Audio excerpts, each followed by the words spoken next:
Okay, well, thank you all for coming. I think you can probably all hear me, right? It's hard to tell when you're behind the speaker. But if you were hoping to hear putting the best into your practice, implementing FADGI and Metamorphose digital imaging guidelines, then you're in the right place. And no one's getting up too quickly, so that's really great.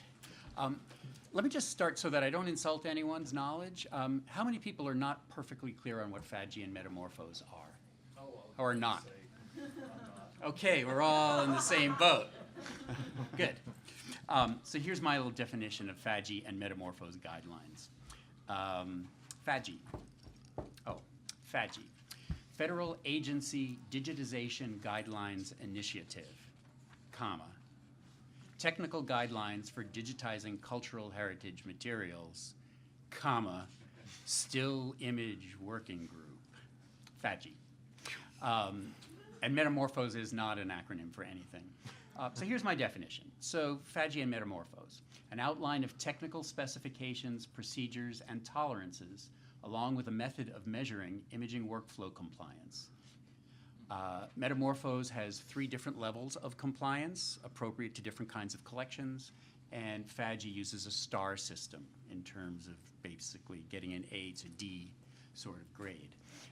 Metamorphose is authored primarily by Hans van Dormelen in the Netherlands. He's aided ably by Dietmar Wühler, and there's always a special shout out to Scott Geffert in any of the materials on Metamorphose.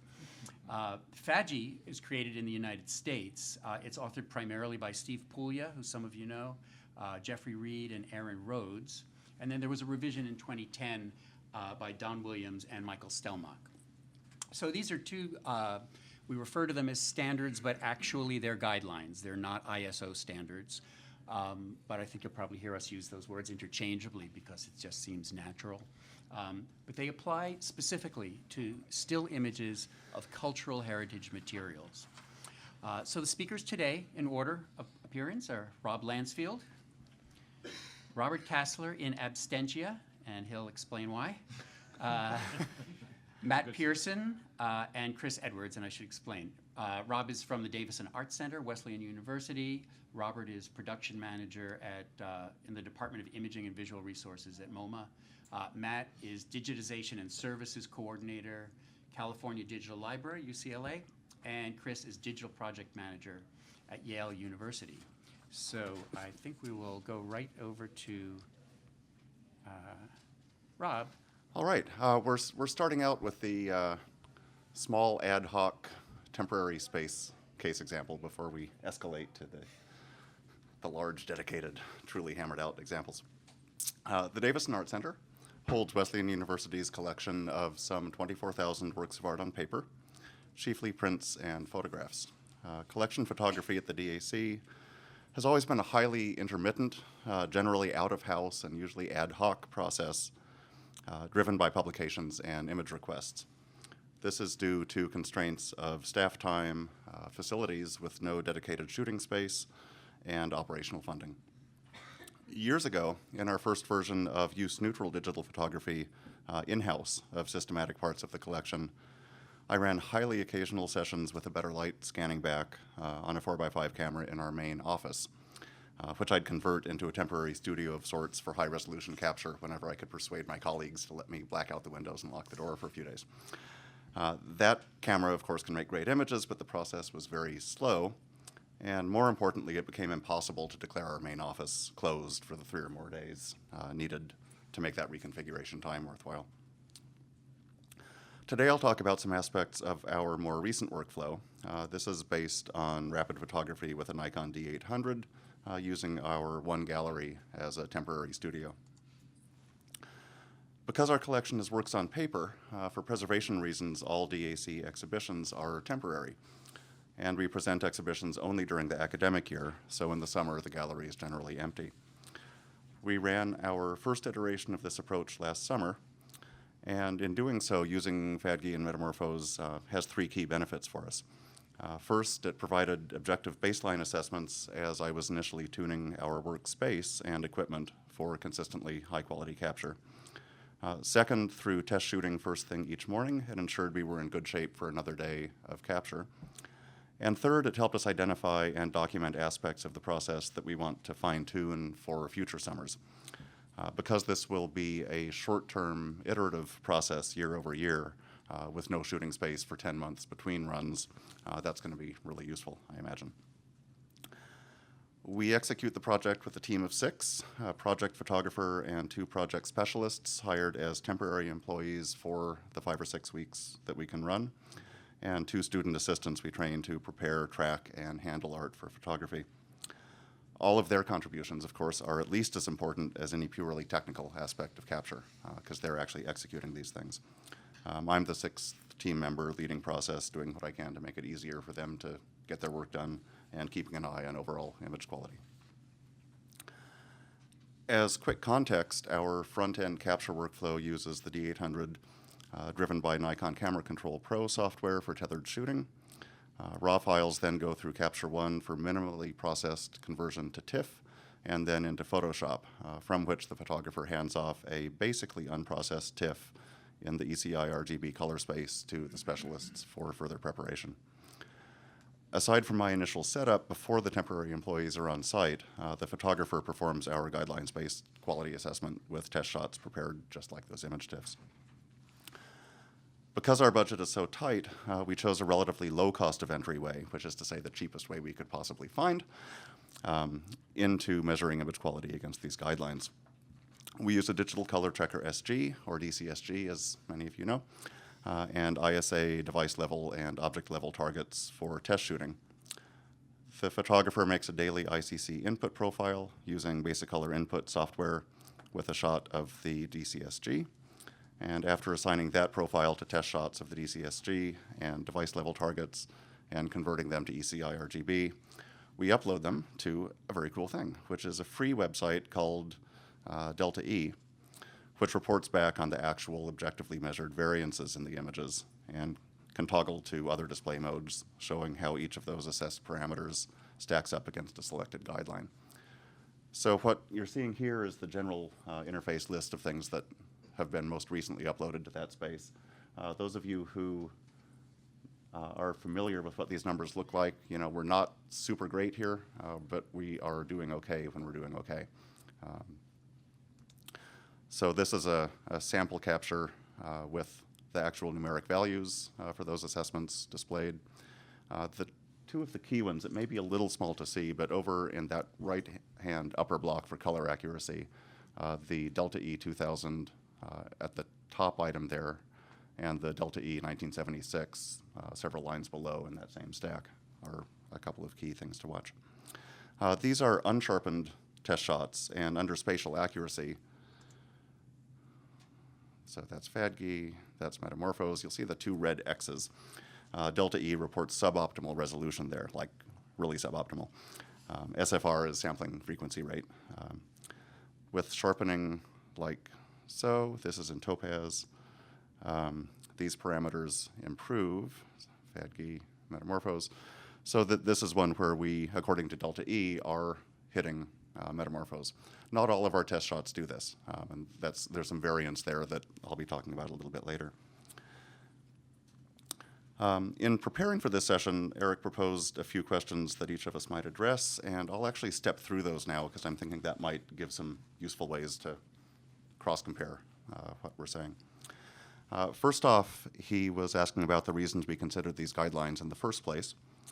And we had 3 main reasons for that. First off would be the ability to relate our in-house standardized practices to wider community practice in more precisely defined ways than we could before. Second, an enhanced ability to build a consistent collection of images made over many years, in our case with really long periods of downtime in between capture runs.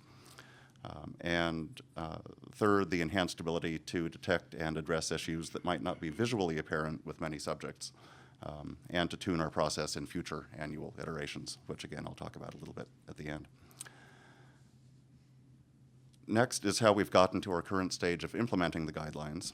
And while our slow but nice better light capture basically predated FADGI and Metamorphose, in revising capture procedures off our old practice to shift from scan back to D800 DSLR work, it was a no-brainer to see if we could align it in these ways as much as possible. So this summer we got our results to hit the guidelines as well as we could during a couple of fairly rush days of setup morphing into testing, which was constrained by other uses for this gallery space, before project staff arrived. And then about a day and a half with the project photographers, we were tuning both environmental variables in the room and software flow variables and some other stuff. To make optimal use of, as best we could, with our very short 6 weeks with all of the project staff there, after a day and a half of tuning as far as we reasonably could and seeing that we were getting pretty reasonable results, although short of what we would ideally want, we launched into production capture because we had this team standing around saying, hey, when do we get some images to process? So now that we have this past summer's baseline of what we could characterize as being definitely good enough for the things we were shooting then, but with some known issues that we've identified, we can iterate on that in future years. Another thing that may connect this to the other presentations is what's unique about our collection needs and production parameters. The collection is really straightforward in that sense. We're basically prints and photographs. We're purposely holding off on shooting any photographs and, for that matter, shooting any relatively contemporary works, not only for rights reasons, but also to pull some subject-related variables largely out of the mix as we're initially tuning process here. Pretty much everything we're shooting this past summer and for the next couple of summers will be pre-1900 prints, etchings, engravings, and so on, which tend to be low-key, narrow gamut, matte surface things that will enable us to tune baseline before we get into glossy surfaces, wider gamut things, where some of the variants that we're seeing with these test charts against guidelines would start to become visible artifacts in images. With the material we have now, look as close as I might at ones that measure the worst, I'm still not seeing anything against, say, a print in a color-controlled GTI booth next to the display. It still basically looks right. Our biggest unusual production parameter is, of course, that we have no dedicated shooting space. So we set up, we run, we strike, we set up again 10 months later, provided funding comes through. Knock on that. And that, along with that, we have an unpredictable degree of continuity in who is actually running hands-on capture and prep. When we are able to do this, it's a short-term team coming in. I'm hoping as we iterate on this to be able to hire some of the same folks in future summers, but there's certainly no guarantee that'll happen. So the more we have processes pinned down and objectively assessed day to day, as people who are fresh to our workflows are dropping in, getting some quick ramping up in how we're doing stuff, we'll have a way of measuring and making sure that there aren't well-intentioned changes to those processes being introduced that we're not detecting until too late. What we do that might be universal, I think, is the core practice of shooting targets and quantitatively assessing their images against published objective guidelines, which underlies all of the examples you'll be hearing about today. And successes and remaining challenges, being the remaining cross-cutting thing. Basically, our delta E's, a measure of how far off color is from what it should be. We're decent and reasonably consistent for the sorts of material we're shooting. It was good enough to proceed and not feel that we were wasting time shooting stuff in ways we'd ever have to go back and do again in this way. But they're not as good as I'd like them to be. I suspect we were getting more ambient bounce off certain surfaces in other parts of the ad hoc shooting space than I'd been able to control for this first time around. And we'll see in future iterations. This variance is measurable, but as I mentioned, it's not visually perceptible in images of the objects we shot this year, which are all low-key, small gamut, non-glossy materials. So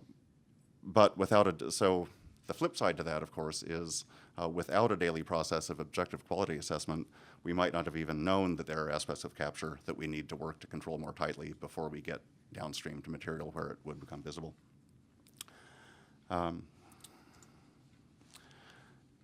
So in a nutshell, and leaving out some related factors for the sake of time, which I'm sure will pop into some of your heads out there, I have three main candidate variables as suspects for the variance that we're seeing. One we pretty much ruled out last summer, but I still wonder about, is because we, for workflow reasons, with art moving in and out in a fairly rapid succession, we can't control 100% of ambient light in the workspace. I think it is down to a level in the shooting area where it actually shouldn't be affecting anything, but we can't actually be sure of that. So of course, for that reason, we have been shooting with the camera's spec'd highest sync shutter speed to try to minimize any effect from ambient before and after the flash. But who knows if it's really syncing well, which could clip some flash tail and maybe shift the color a little. And if flash tailed off consistently, then of course our calibration would match the images and we still wouldn't have an issue, but maybe we're only sometimes clipping the flash tail because sometimes it tails off a little more slowly. In any case, we tried slower shutter speeds for sync and it made no difference. We still had the variance. So that's probably not the factor. Our candidate 2 of 3, door number 2, may be a fact of life with our current budget, which is to say we use flash heads that are pretty amazingly great for their price point, but their output does seem to have a tiny bit more bobble than heads that cost about 10 times as much.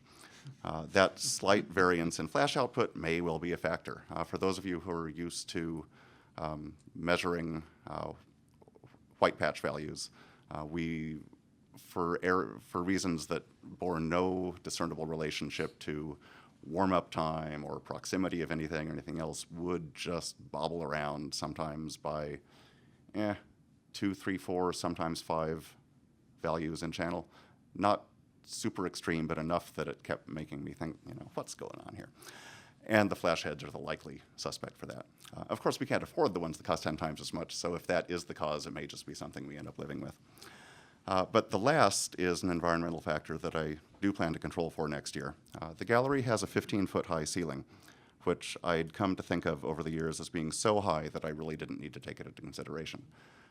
That was not so bright, because over the center of the room, there are these old lighting panels that haven't been used for decades, but their plastic faces are still there. They're there, right? As our first summer production run progressed and we were seeing these variances, I came very quickly to wonder whether, despite flash angle, camera angle, we don't have a baffle or a blind across the top of the front of the face of the diffusion on the strip hood, so there's going to be some splash up there. If everything were behaving totally consistently, profiling ought to kind of take care of that, but it's still a weird environmental variable that is just bad. It's got to go away. Realistically, there actually wasn't time to engineer and suspend a solution up there before we ran, in any case, this year. But it's going to be really useful to know that, we have a plan for getting a big piece of black cloth up there with eye bolts and all this.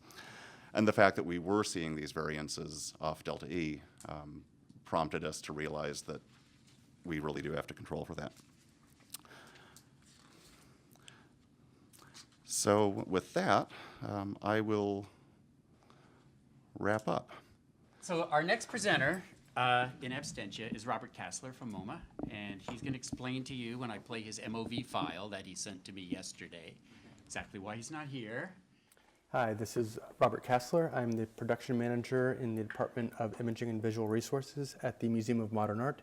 I was very much hoping to be there with you this afternoon. However, my expired passport has prevented me from entering Canada, and so I am pre-recording this.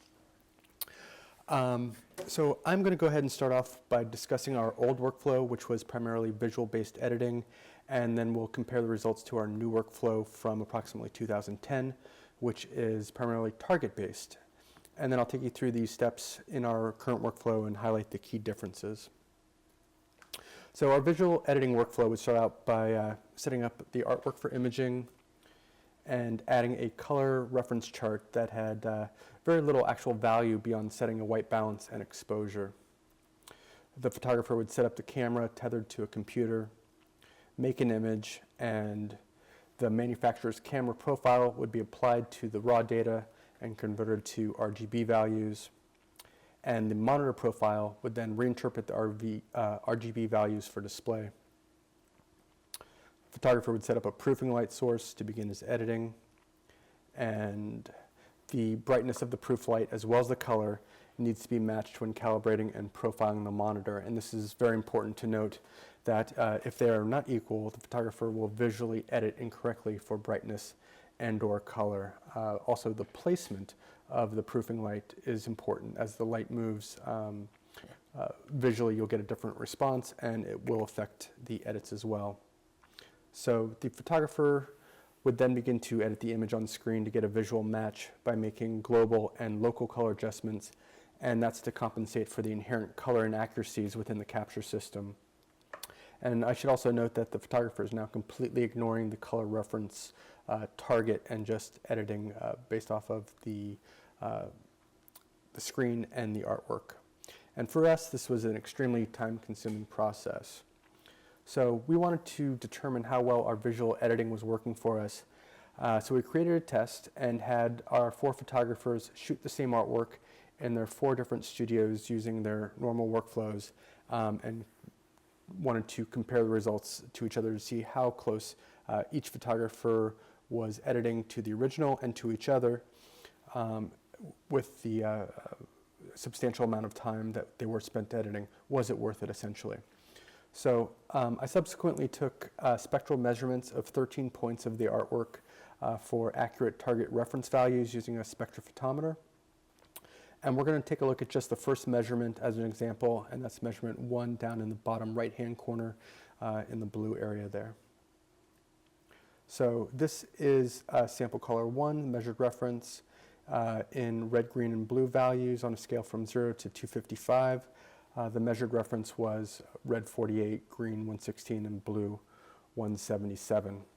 Out of the 4 files that the photographers did using visual editing workflow, the best visual edit for that reference, for that sample area, came in with these values: red 60, green 119, and blue 203. So comparing those to the measured reference value, it's hard to determine exactly how accurate that is, but that was the best, or I should say the closest numerical match from the 4 files. The worst visual edit came in with values of red 0, green 128, and blue 213. So that numerically looks pretty far off, and the best visual edit certainly looks more accurate. There's 2 things I'd like to point out about the worst visual edit. So numerically it looks very bad. Visually, I'm surprised it wasn't as far off as I thought it would be just based on the numbers alone. And then also I'd like to point out that this was done with a scan back camera, which put the starting capture much further away from accurate than our other 3 direct capture cameras. So this photographer had a farther way to edit back toward the original. So what is acceptably accurate, and how do we determine when it's close enough to consider any of these visual edits acceptably accurate? And that's very difficult to determine either visually, which is subjective, or by the numbers, which isn't linear. So this is one of the issues that FADG and Metamorphose hopes to quantify. And now I'll show you the results of our new workflow, and this is before any visual editing has taken place. So our current workflow, as you can see, the starting point was much closer than in any of our visual editing workflows, and so it's red 47, green 115, and blue 182. So I should also point out that out of the 13 samples, there were some where the visual edit, the best visual edit, was actually more accurate than the starting point of our current workflow. But in general, our current target-based workflow overall provided much more accurate results, as shown here in the example of color number 1. So if we take these values and run them through a color difference calculator for color accuracy and measure them against the FADG Metamorphosa guidelines, you'll get these results. our current workflow, this color compared to the measured reference value passes the highest Faggi metamorphosa tolerances for color accuracy. If you compare the worst visual edit to the reference, this is a fail. And that's not surprising to me. However, this was surprising to me. Our best visual edit also fails. So let's take a look at our current workflow and see what we're doing differently. So our current workflow, we are now creating custom ICC profiles for each camera and lighting setup. The manufacturer's profile is basically generic, and it tries to account for a variety of uses and situations by various photographers. And a custom profile will help specifically describe the data hitting your sensor to account for the color of lighting, contrast, your lens, and other factors. So once you've set up a good profile, it's good to use until there's a significant change to your setup. So this isn't something that we have to do daily or even monthly once you've created a few for a variety of lighting situations. And secondly, we photograph multi-matrix self-described reference targets with our artwork. So it's a mouthful for you. We no longer use the color checkers, and instead we're using golden thread targets that can analyze for multiple Faggi criteria with accompanying software. Thirdly, the photographer no longer begins to visually edit directly after the capture, but rather adjusts tonal values to align them to values described on the targets. And you can see there on the target, actual lab values are printed so that you're numerically matching values in your software to actual values on the known reference target. And then last, our captures are validated daily with analyzing software. So I'm going to quickly take you through the process of profiling, creating an ICC profile. Anytime that we have a new lighting setup, we shoot a DCSG target. This is made by X-Rite. We don't use the 24 patch targets, the general color checker targets. They don't have enough colors to really accurately describe all the colors needed. So if you take an image of the target and you look at the chart on the left, that is analyzing software. The colors denote whether or not they're passing or failing Faggi metamorphosa guidelines. Anything in red is failing. Anything in green is very accurate. And yellow to orange are still within tolerances, but less accurate than the patches in green. We run these targets through basic color input, which is a third-party software to create our custom input profiles. And then we apply those profiles to new captures, and the results are validated with IQ Analyzer. That's another third-party software, and you can see the results. Lots of green patches, that's very low errors in terms of color, no red patches, and only one patch that is orange, which is still within guidelines.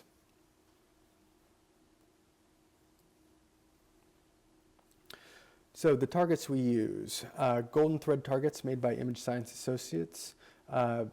They rely, Faggi and Metamorphosa rely on multi-matrix targets and analyzing software to determine capture accuracy. And these targets have all the different criteria built into them that are needed to analyze for those criterias. The long skinny ones are photographed with every object, and the larger one has some extra features that also measure lighting uniformity and parallel alignment of your camera to your shooting surface.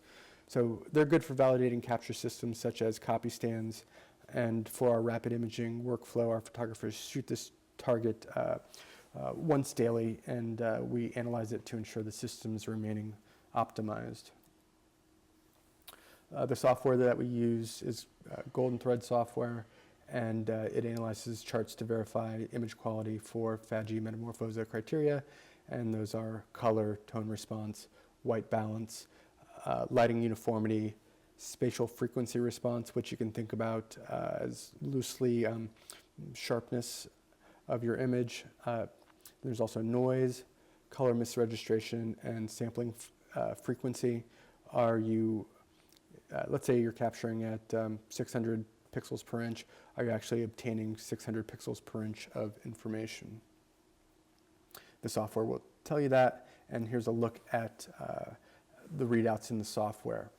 So in the top left, what you're looking at is the results, and when you see pass or fail, that is set against FADG standards. So for the different criteria, you'll analyze the chart within a file, you'll get your results, and then the other examples here are tabs of the various criteria, including color, tone scale, and spatial frequency response. So if you are failing in one of these areas, you can take a closer look and see exactly where something is going wrong and try to make corrections. So this is the studio capture equipment that we're using. We have a couple Hasselblad 200 megapixel multi-shots. We have one Hasselblad 50 megapixel multi-shot, and the raw software where we apply our profiles and do our tonal tweaking is Focus. And we also have two Leaf Aptus 75 backs on Hasselblad bodies. These are 5 to 7 years old and still working very well for us. The software for that we use is Capture One. So the question becomes, are we done with visual editing? And the answer is yes and no. For our rapid imaging workflow, yes. We are shooting only to the targets and we're not doing any extra visual editing. There's some criteria that must be followed for this workflow, and that's we have to be able to shoot these works on a copy stand. They have to be works on paper under 32 inches, and they shouldn't have any complex colors, pigments, or surface qualities that might not have anything to do with the properties of the targets that we're referencing. So that could be day glow, things that fluoresce, metallic paints, etc. Works like that would go not through rapid imaging, but in the second category over here, that's all other works. So works that don't fit the rapid imaging criteria, we do still shoot to targets, but then we do perform a visual check and make visual edits if needed. However, with our target-based workflow and custom ICC profiles, I'd say that we've reduced our visual editing time by 60 to 70%, so a real significant savings in time by getting more accurate capture for our starting point. And I have a little note down here, if all artworks were made from spectrally neutral Munsell color chips, this step would not be necessary. However, that's not the case, especially for a collection such as ours, modern and contemporary art. So thank you very much. I wish I could be there to take questions. However, feel free to email me and I'll take questions that way. Thanks a lot, everyone. Take care. And next up is Matt Pearson. I work for the California Digital Library, which is actually kind of the administrative layer over all 10 campuses. So UC Berkeley, UCLA, all of those guys. But what I'm presenting today is work done at Stanford University. So I'm putting on my Stanford hat. I worked there for a few years before joining the CDL. What I'm going to present is more workflow related. I figured there were folks who are probably a lot more knowledgeable than I am in the room and presenting, so I can take a deeper dive and go into more granular detail if we want to later on in the question answering session. I plan to talk about a little bit of background, go over the implementation of FADG guidelines at Stanford. I'll touch on some of our work with vendors, impact and outcomes, troubleshooting. I think I have a fairly good illustration of value of these guidelines and tools beyond just pass-fail. and then some lessons learned. And what you're seeing there is the 8-inch by 10-inch golden thread / dice device level target. So this is something that we use primarily at Stanford. Here's an example, and I'm going to zip through some of these. Here's an example of some of the content photographed at Stanford University libraries. It's typical of what you'd see in cultural heritage institution, academic library, and some museums. They have paintings, papyri, negatives, nitrate, maps. And here's some snapshots of the various labs and studios. In the library world, everything imaging is referred to as scanning, so bear with me if I'm trying to break that habit. And these are pictures from around 2010. So this is the time when Stanford was really embracing the FADGI guidelines. They wanted to move forward with it and adopting kind of new attitudes towards color management and just digitization practices in general. A wide variety of systems and studios, all which are all now meeting FADGI 3- and 4-star criteria.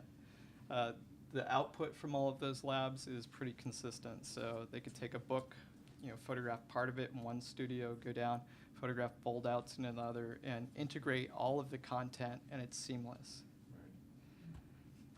So, and that evolution didn't happen overnight. The improvements are kind of incremental. These guidelines and tools, even for an experienced photographer, can be a little bit challenging and frustrating. We certainly didn't want it to be discouraging for our staff.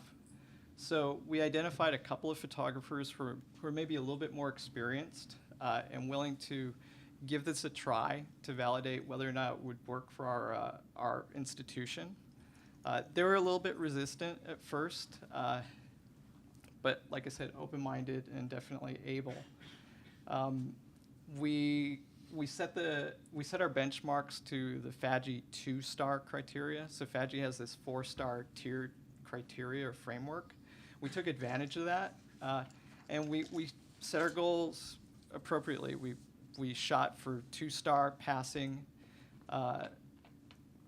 We were forgiving. For content that wasn't passing, we're going to ingest it anyway. This was a work in progress. And so I'm showing you a few screen grabs from the software, the reports that the Image Science Associates software produces when analyzing those targets.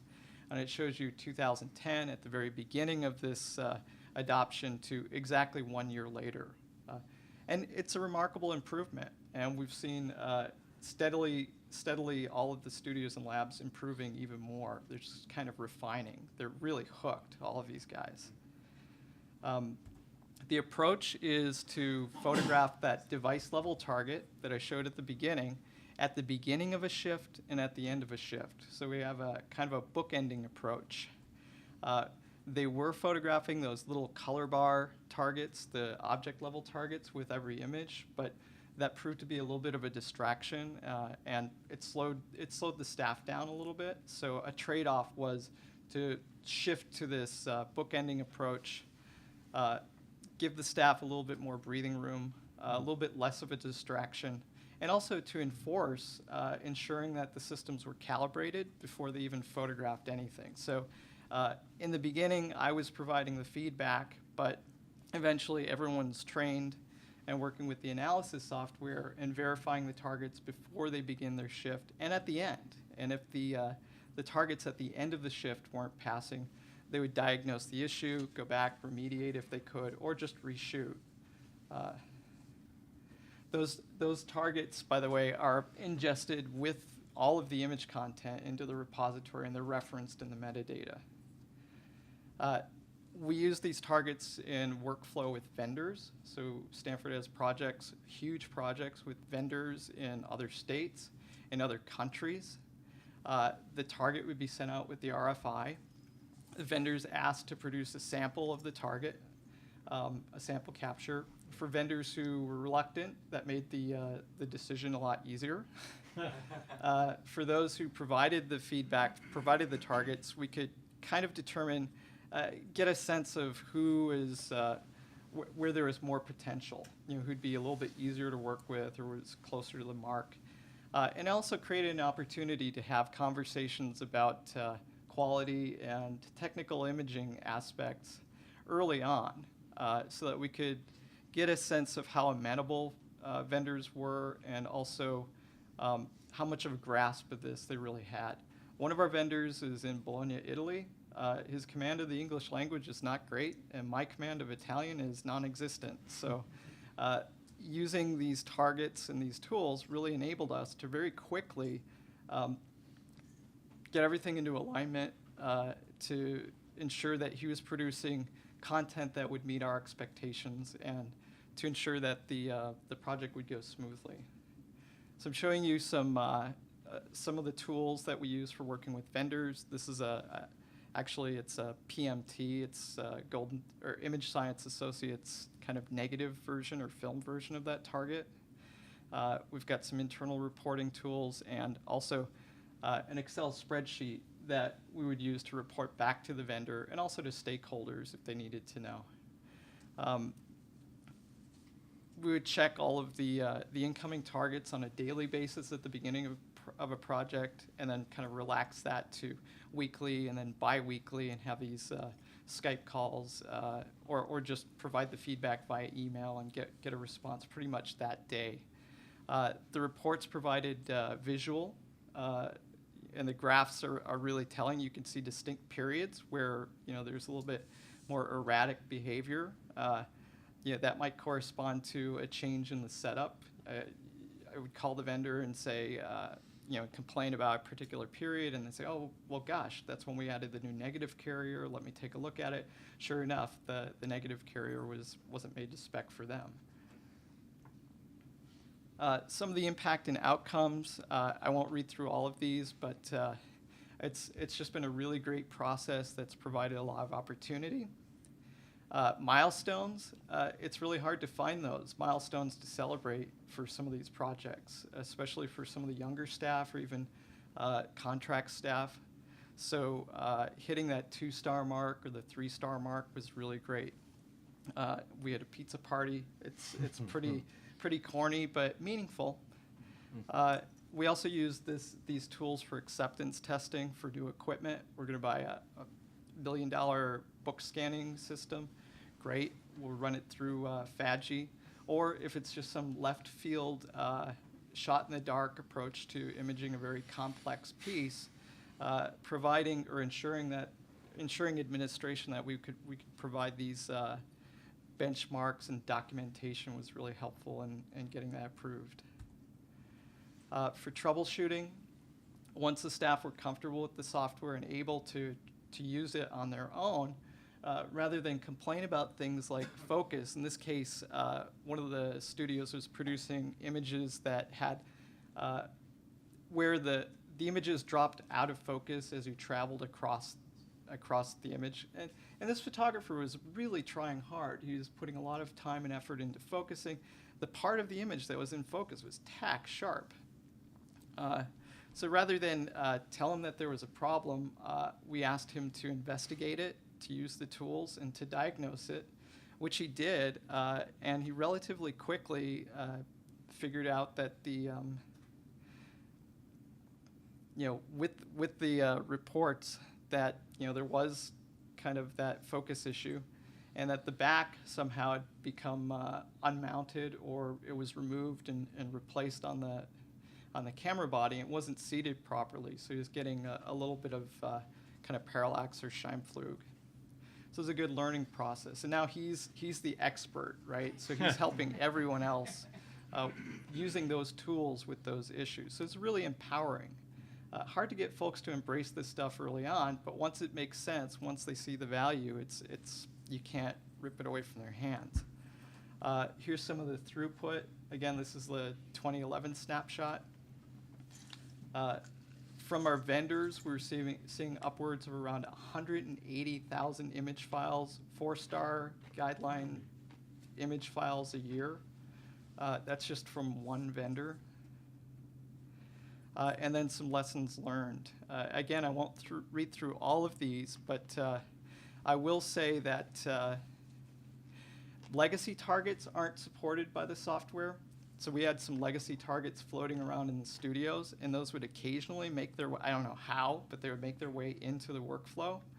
I made the mistake of collecting them all, and I had a mutiny on my hands. I think we ended up deciding to frame them all and hang them in the hallway. But it's a good conversation to have with the vendors and maybe the FADGI folks is support for legacy targets. Because what happens with the new version of the software and the targets that we're producing now, from our staff, focus and illumination were the most common issues that were kind of revealed through this process, which was surprising. And from vendors, what we were seeing mostly was channel registration and noise. I think it speaks to the types of technologies employed.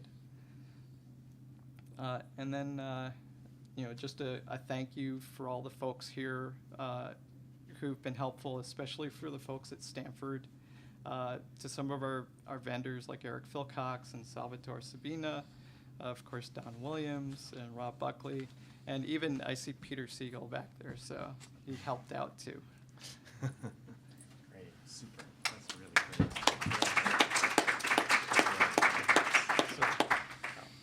All right.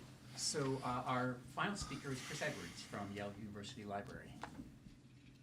Hi, everybody. My name is Chris Edwards. I'm the digital project manager at Yale University Library. This has been a really fantastic panel so far, and I think we're all fitting together really well. What I want to talk about is the type of work that we have been doing at the Beinecke Library, which is the rare book library at Yale University, how we use Metamorphose and FADGI in our workflow.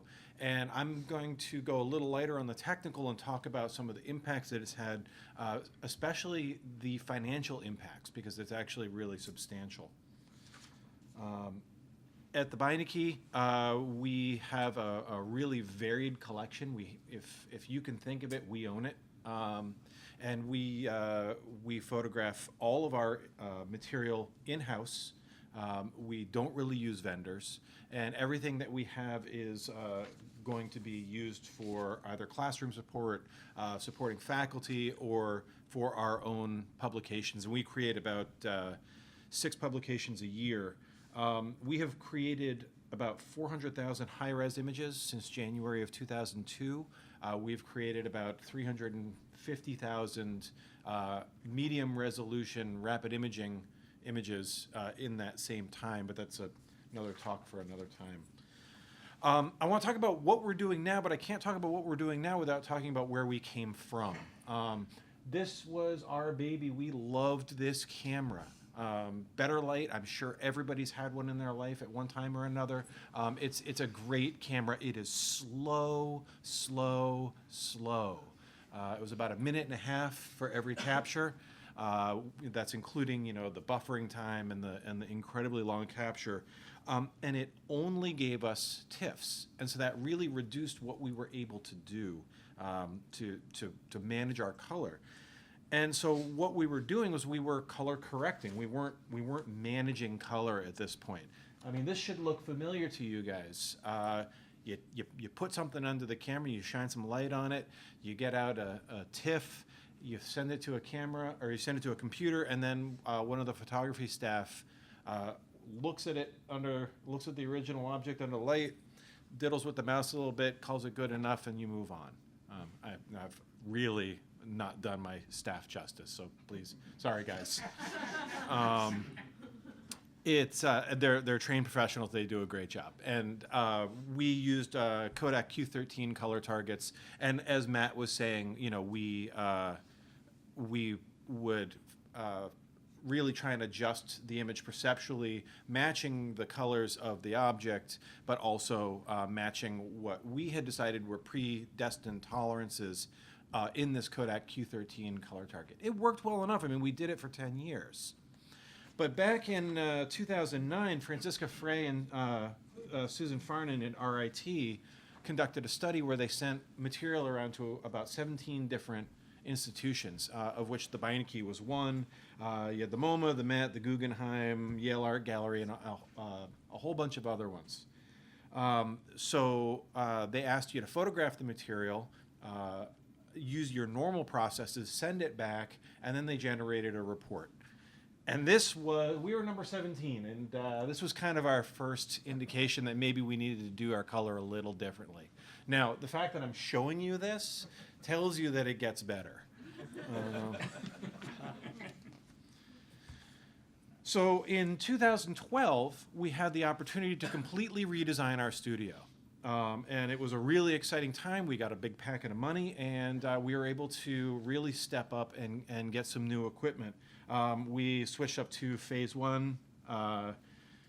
We got some really great strobes, and we seized this opportunity to really try and re-envision what we were doing with color.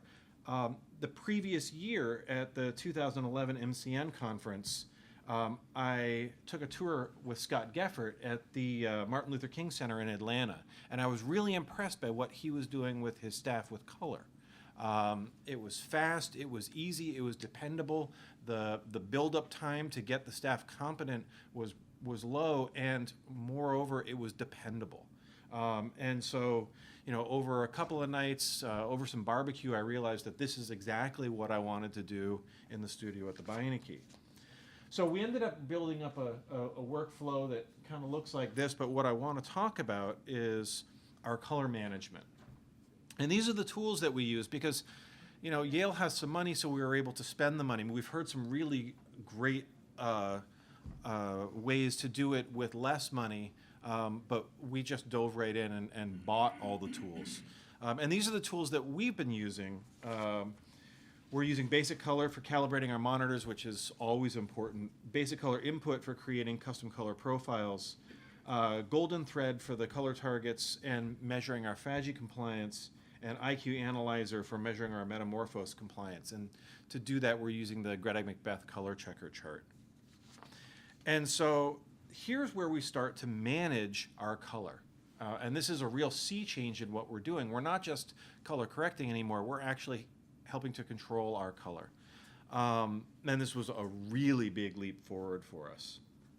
And so what you're seeing here is essentially what we're doing, and this echoes what Robert had shown us, capturing a color checker chart, using basic color input to create a custom color profile, capturing an image of the object, applying that profile, and then verifying it with IQ Analyzer or Golden Thread dice.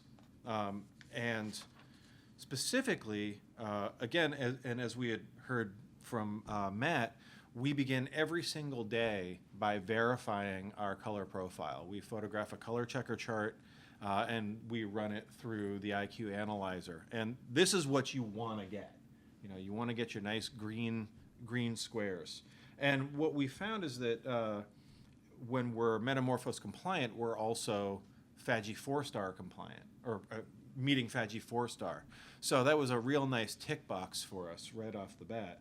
And what we like about this is that, metamorphose, it's pass, fail, it works or it doesn't. There's not a whole lot of ambiguity in it. And, you can see here we have one errant square. And that really bugged us. And we had gotten Scott to come and help, and we couldn't figure out what was wrong.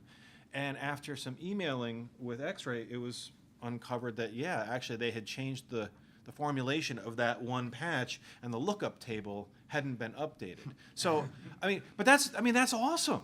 Like, this process is that sensitive that we were able to pull that out, tease out that the problem's not us, and it really built, in a weird way, it built a lot of confidence in working in this fashion, and it's really, really fantastic. And I should say that my director really likes to be able to drop FADGI 4-star in cocktail conversation. So this has been a really good thing for us. This is what a fail looks like, and this is what you don't want to see.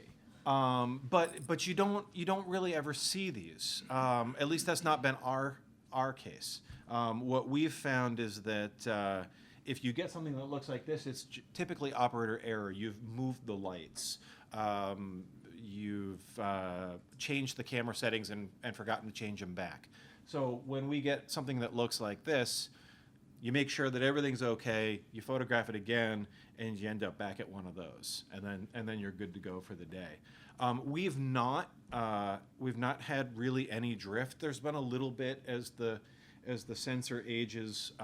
We haven't had to make new profiles yet, but we probably will soon in the new year. So we've been riding on the same profile that we made essentially on day one for the last year and a half. But with lights aging and sensors aging, it's going to be time soon. So here's where it gets better. After the upgrade, we took part in a similar test that Rob Buckley did with the CIA Technical Committee on Archival Color Imaging. And it was a lot of the same institutions. They sent out the same material, or the same material to each institution. And we had the same type of instruction. We photographed it under our normal circumstances, sent it back to Rob. He did the analytics.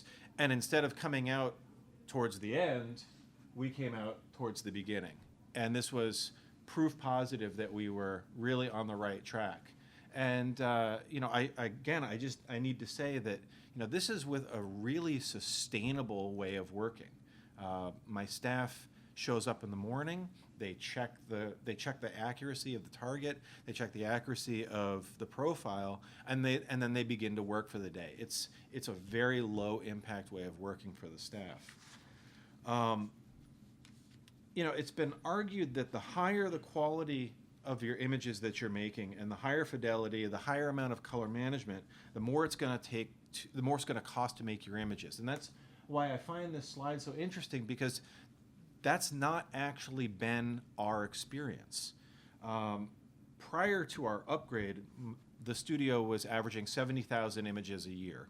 And they were averaging about $4 a piece. In the first year of switching over, now you do have to also take into account that we had switched cameras, but we also had removed a large part of the workflow.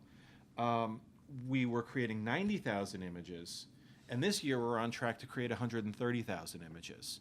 If we continue through this year on that track, we'll be achieving 50 cents per image, per high resolution image. So in the case of my institution, without increasing our staff or decreasing our image quality, we were able to increase our studio's productivity by 85% and reduce our cost by 87%. And that's really substantial numbers. Again, you have to take into account that we went from this incredibly slow camera to a really high-speed camera, but my staff are not needing to spend that time color editing. And what's really wonderful, and it's been alluded to, especially in Matt's talk, we can photograph a page out of a book, close the book, and then a year later pick up the book, photograph page 2, and put them next to each other, and they're going to look exactly the same. It doesn't matter whether staff member to staff member, day to day, book to book, piece to piece, month to month, year to year. There is consistency in the capture and representation of the images, and it's really a fantastic tool that we've been employing in our studio. It's been a big cost savings. It's built a lot of confidence in our product, and we're extremely happy with it. Our studio maintains custom manuals for all of our processes, including our color management. We've just switched to a new website, so they're not online at this second, but if you're interested in them, you can go and check it out in a couple of weeks, or you can always shoot me an email if you're interested in seeing what we're doing. Thank you very much.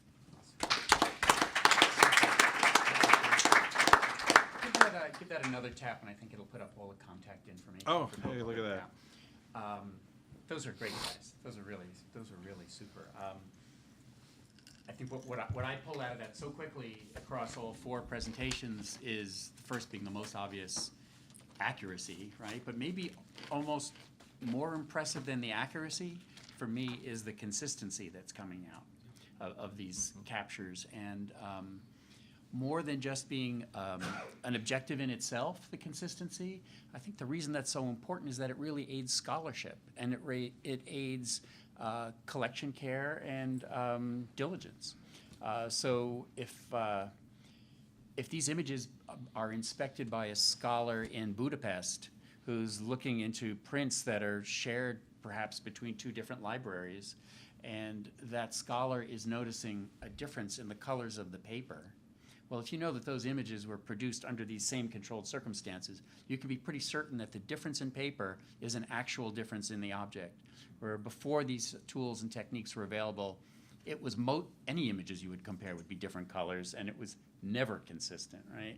And for me, in terms of collection stewardship, meeting our goals, and aiding scholarship in general, I think this is just a great, fabulous tool, and obviously advantages in terms of finances. I mean, that was a great illustration there.